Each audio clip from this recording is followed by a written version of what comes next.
दोस्तों, स्वागत है आप सभी का आपके अपने YouTube चैनल BVDR ग्रुप में।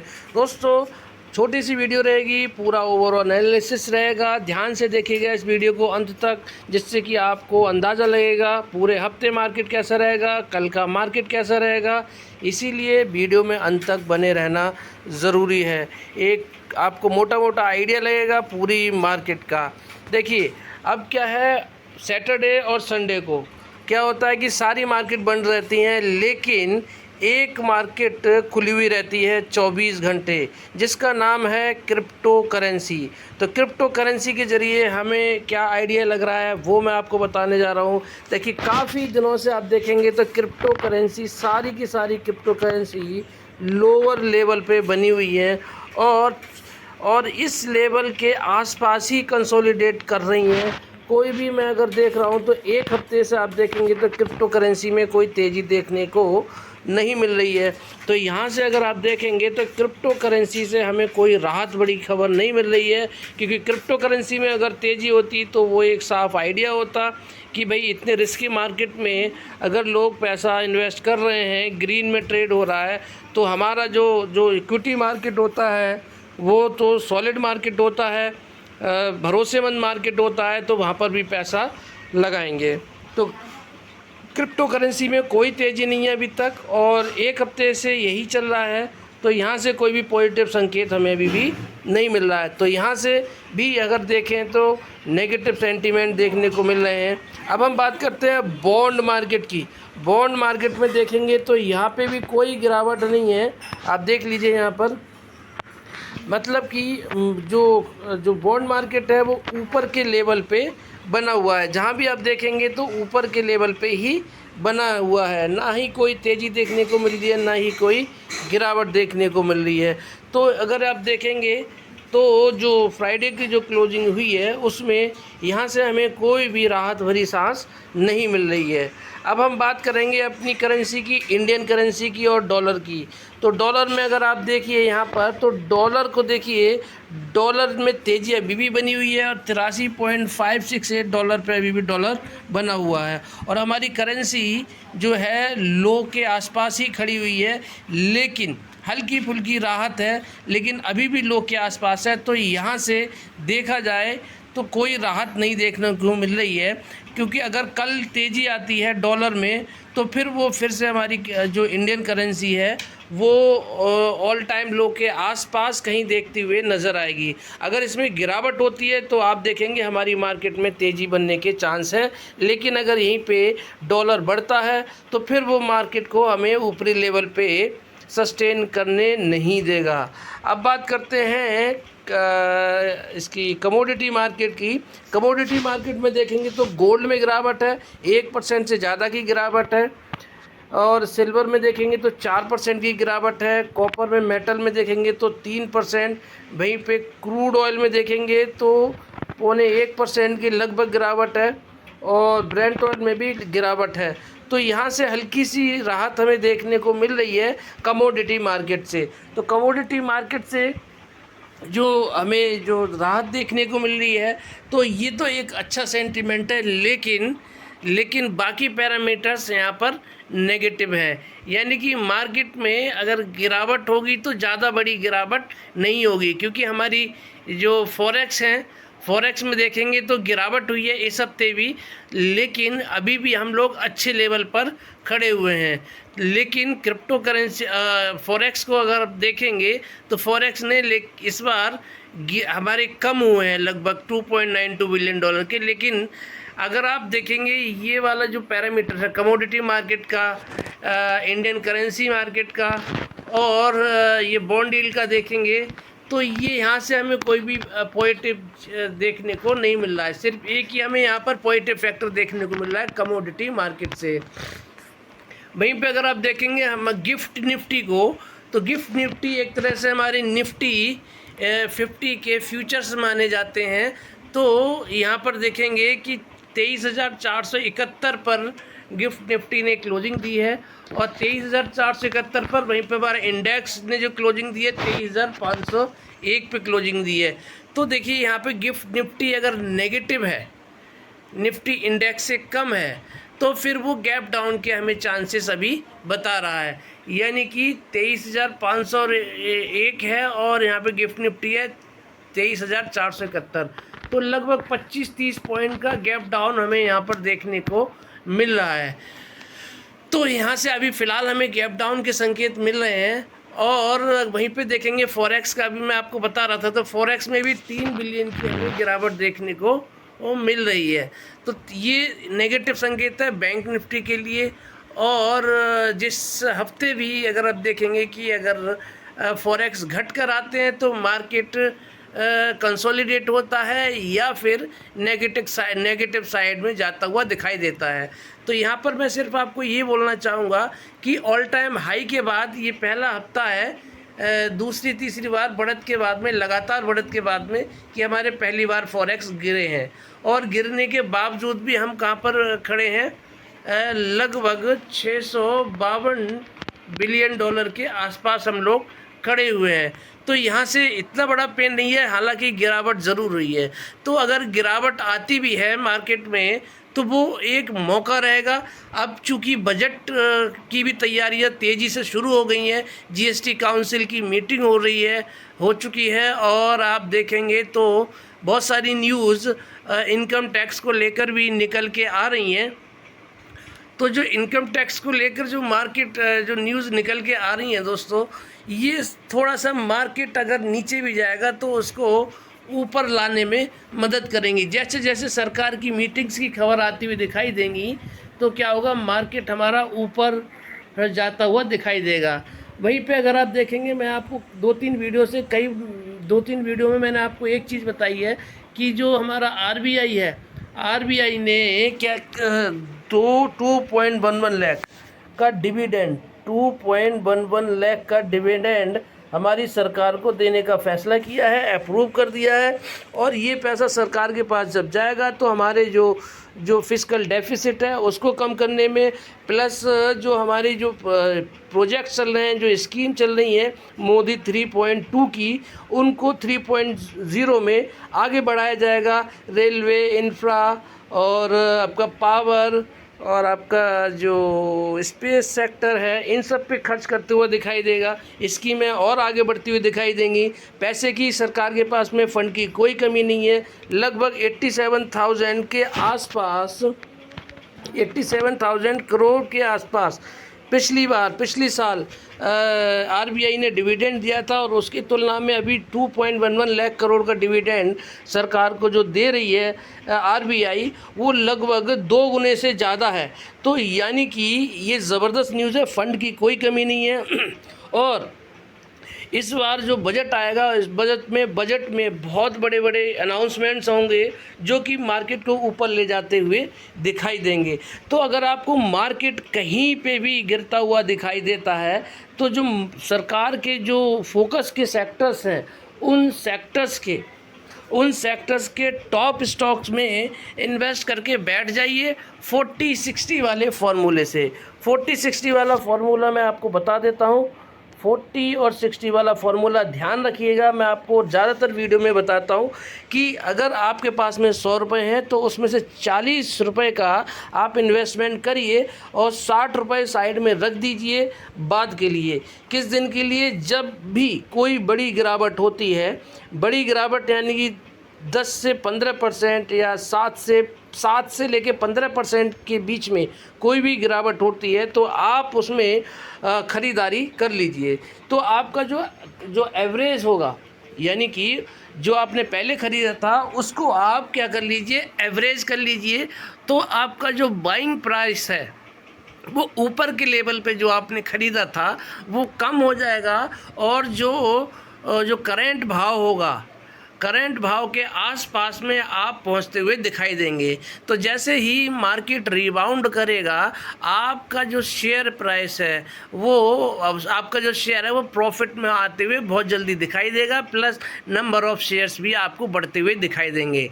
ये तो हो गई एक कंडीशन कि आपने इन्वेस्टमेंट किया तो क्या हुआ, इन्वेस्टमेंट किया तो आपने एवरेज किया और आप फिर से प्रॉफिट में आ जाएंगे। आपको कोई टेंशन लेने की ज़रूरत नहीं है। और एक कंडीशन हो गई है। दूसरी कंडीशन है कि आपने 40% इन्वेस्टमेंट किया, 100 रुपये में से 40 रुपये लगाए और मार्केट आपकी मर्जी के मुताबिक ऊपर गया और आप प्रॉफिट में आ गए। तो अगर आप अच्छे खासे प्रॉफिट में, तो आप प्रॉफिट बुक करिए, और जिससे कि क्या होगा, आपको कम प्रॉफिट होगा लेकिन आपके पास में आपका पैसा सुरक्षित रहेगा। तो दोनों कंडीशन में आप सेफ रहेंगे और आप प्रॉफिट में रहेंगे। अगर मार्केट गिरती है तो भी कोई टेंशन नहीं है, और मार्केट उठती है तो भी आपको कोई टेंशन नहीं है, आप प्रॉफिट में ही रहेंगे। आपका पैसा बिल्कुल आपके पास रहेगा और सेफ रहेगा। तो ये कंडीशन है। बजट के हिसाब से अब आप इन्वेस्टमेंट शुरू कर दीजिए अच्छे स्टॉक्स में। तो फॉरेक्स रिजर्व में गिरावट आई है, ये नेगेटिव संकेत है। वहीं पे FII DII ने जो खरीदारी और बिकवाली करी है फ्राइडे को, वो देख लेते हैं।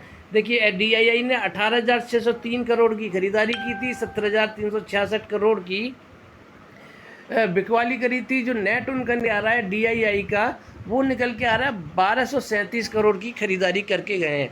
वहीं पे ही अगर आप FII को देखेंगे तो 44,523 करोड़ की खरीदारी की थी और 46,000 करोड़ की इन्होंने बिकवाली करी है। तो नेट इनका निकल के आ रहा है 1,790 करोड़ की ये बिकवाली करके गए हैं। वहीं पे अगर हम कंसोलिडेशन देखें, दोनों का नेट निकाल कर देखें FII DII का, तो यहाँ पर अगर आप देखेंगे 12 और 5 17 लगभग 500 करोड़ से ऊपर की इन्होंने क्या करी है, बिकवाली करी है दोनों ने मिलाकर। तो ये भी क्या है, हमारा एक नेगेटिव संकेत है। तो अगले हफ्ते के लिए हमारे लिए ज़्यादातर जो सेंटिमेंट दिखाई दे रहे हैं वो नेगेटिव दिखाई दे रहे हैं। तो नेगेटिव दिखाई दे रहे हैं तो क्या होगा मंडे के लिए और मंडे अगले हफ्ते के लिए, तो क्या रहेगा कि मार्केट कंसोलिडेशन जोन में हो सकता है या हल्की फुल्की गिरावट हो सकती है, क्योंकि हमारी इकोनॉमी ठीक है, हमारे फॉरेक्स ऊपरी लेवल पे ही हैं, गिरावट के बावजूद भी ऑल टाइम हाई के आसपास ही हैं। सिर्फ $2.92 बिलियन ही हम लोग नीचे आए हैं। तो और हमारी GDP भी सॉलिड है, सब कुछ तो हमारी कंट्री में पॉजिटिव है। प्लस जो हमारा RBI है, RBI ने 2.11 लाख करोड़ का डिविडेंड सरकार को दिया है। मोदी 0.30 वापस है। मोदी जी की लगातार तीसरी बार गवर्नमेंट की में वापसी हुई है। तो देश के लिए सब कुछ अच्छा है, इसीलिए मार्केट अभी भी पॉजिटिव है। और क्योंकि अब बजट आने वाला है तो मार्केट आगे भी पॉजिटिव रहने के पूरे चांसेस हैं। इसीलिए अगर आपको गिरावट मिलती है तो आपको पहले ही बता रहा हूँ, ये एक शानदार मौका रहेगा।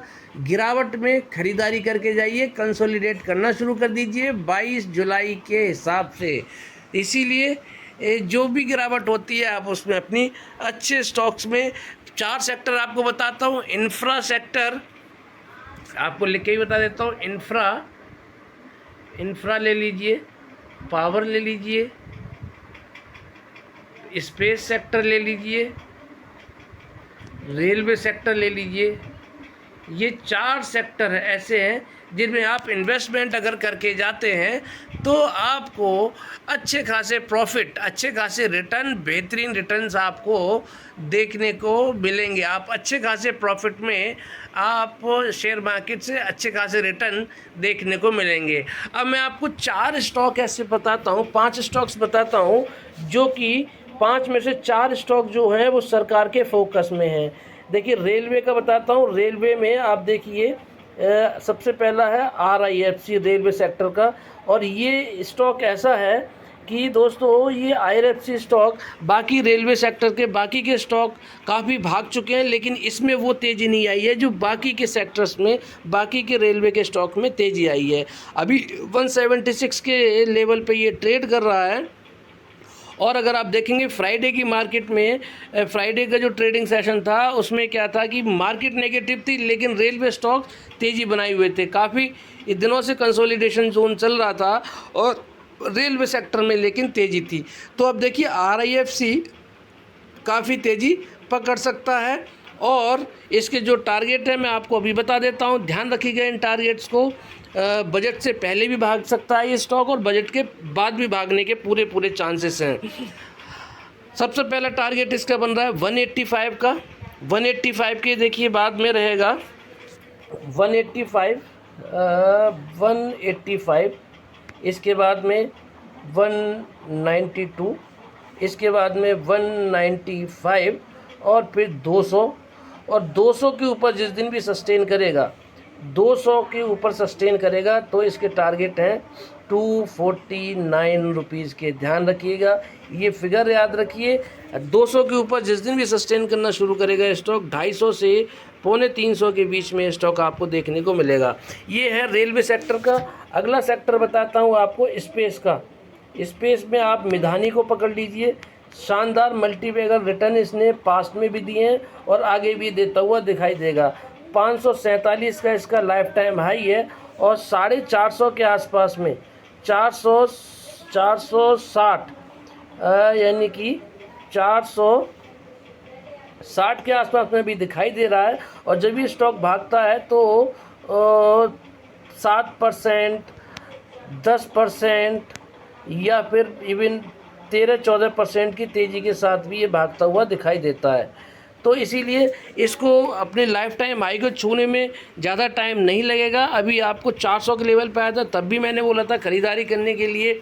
300, 350 पे आया था, तब भी बोला था मैंने, और बेहतरीन स्टॉक है। जिस दिन भी ये 547 के ऊपर ट्रेड करना शुरू करेगा, 547 के बाद में इसकी जो टारगेट है 747 के हैं, और इन लेवल्स को बहुत जल्दी स्टॉक छूता हुआ दिखाई देगा।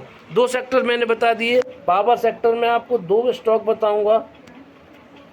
एक है टाटा पावर और दूसरा है PIGL। टाटा पावर को अगर देखेंगे तो आपको 438 के आसपास दिखाई दे रहा है, 438 के आसपास स्टॉक ही दिखाई दे रहा है। तो आपको ये स्टॉक जितना नीचे दिखाई दे वो आपके लिए एक मौका रहेगा। इस मौके को जाने मत दीजिएगा। स्टॉक बहुत शानदार है। अडानी पावर से अगर आप देखेंगे तो अडानी पावर से अगर आपको कंपेयर करेंगे तो ये आपको लगभग 300 रुपये आपको सस्ता मिल रहा है। ये डिस्काउंटेड रेट पे मिल रहा है और इस स्टॉक को ऊपर ही जाना है। इसका जो फ्यूचर है बहुत ज़बरदस्त है। कंपनी के फंडामेंटल्स बहुत स्ट्रॉन्ग है, बिजनेस बहुत स्ट्रॉन्ग है। मल्टीपल बिजनेस इसमें rooftop solar energy, charging station वगैरह वगैरह में ये ट्रेड करता है। तो बहुत ही शानदार इसका फ्यूचर है। और इसके बाद में PIGL में आपको बता रहा था। PIGL दोस्तों 55 रुपये के लेवल से मैंने बोला था, 55 रुपये के लेवल से कि इसको आप ख़रीदारी करके जाइए। 55 रुपये से लेके देखिए 86 पे आ गया है। ये तो अब आया 55 रुपये से लेके ये 77 तक गया है, फिर 60 पे आया था, उसके बाद में फिर ये 80 पे गया था, 80 के बाद में फिर 65 पे आया और 65 के बाद में फिर 86 पर, और 86 के बाद में अभी कर रहा है ये 80 रुपीज़ के आसपास में। छोटा स्टॉक है, मल्टीबैगर रिटर्न ये बना के देता है। बड़े बड़े स्टॉक इतने रिटर्न बना के नहीं देते हैं। तो ये भी पावर का स्टॉक है और पावर सेक्टर पे भी सरकार का फोकस है। ये 4 स्टॉक मैंने बता दिए। आखिरी जो स्टॉक है वो बैंकिंग का है, RBL बैंक है दोस्तों। शानदार स्टॉक है, मजबूती है इस स्टॉक में। इसके जो लेवल्स मैंने आपको बताए उसी के हिसाब से ये ट्रेड करता हुआ नज़र आ रहा है। अभी जो 257 से लेके 267 के बीच में कंसोलिडेट कर रहा है।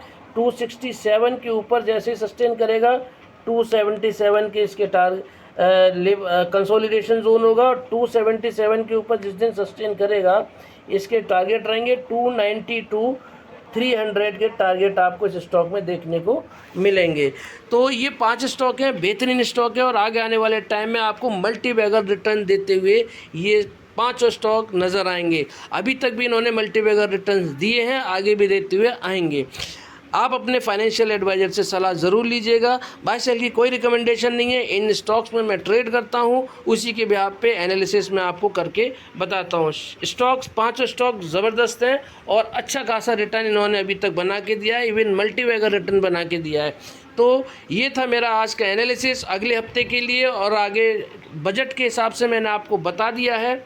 इनकम टैक्स स्लैब ध्यान रखिएगा। इनकम टैक्स स्लैब में अगर छूट मिलती है तो एक बहुत बेहतरीन रहेगा और मार्केट बहुत ऊपर जाने वाली है। और इसमें कोई दो राय नहीं है कि बजट शानदार रहने वाला है और मार्केट भी ऊपर जाने वाला है। निफ्टी 25,000 के आसपास आपको जाता हुआ दिखाई दे सकता है आने वाले टाइम में। ये वीडियो मेरी संभाल के रखिएगा, और वीडियो अच्छी लगी हो तो लाइक से सब्सक्राइब करना बिल्कुल मत भूलिएगा।